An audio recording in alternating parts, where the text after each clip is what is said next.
The 7-page letter I transcribed was written by Burton J. Smith to Willametta Turnepseed on Tuesday, February 9, 1943.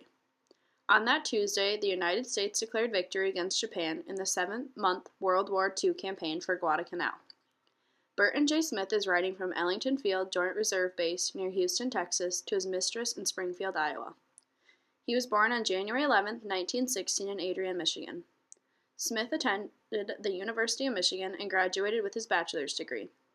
A few years later, he became a teacher at a local school in Michigan. Smith joined the National Amateur Press Association, also known as NAPA. BJ and his co-editor and later fiancée, Willametta, published their first issue of Literary Newsette in 1941. They planned to get married in May of 1942, but Burton was enlisted in the United States Air Forces in January of 1942. He was transferred to Ellington Field Joint Reserve Base to attend mandatory courses that lasted 10 weeks, 8 hours a day. He talks about the different classes he has to take, such as mathematics, physics, aircraft identification, and maps and charts, in order to become a flight navigator.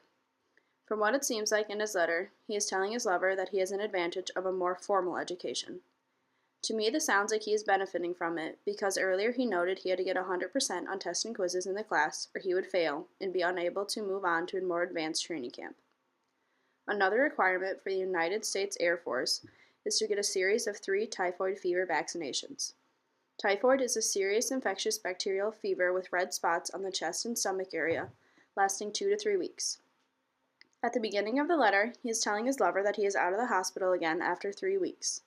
He did not mention why he was in there in the first place, but I concluded that he had been exposed to typhoid fever. Smith finishes his letter talking about a different kind of sickness. Future sickness. He says, "It's not a longing to get home to the past, it's a great desire to get ahead to the future in our dreams." Their love is still strong, and he looks forward to getting home and starting his life with his love. He then signs off, "I love you. BJ."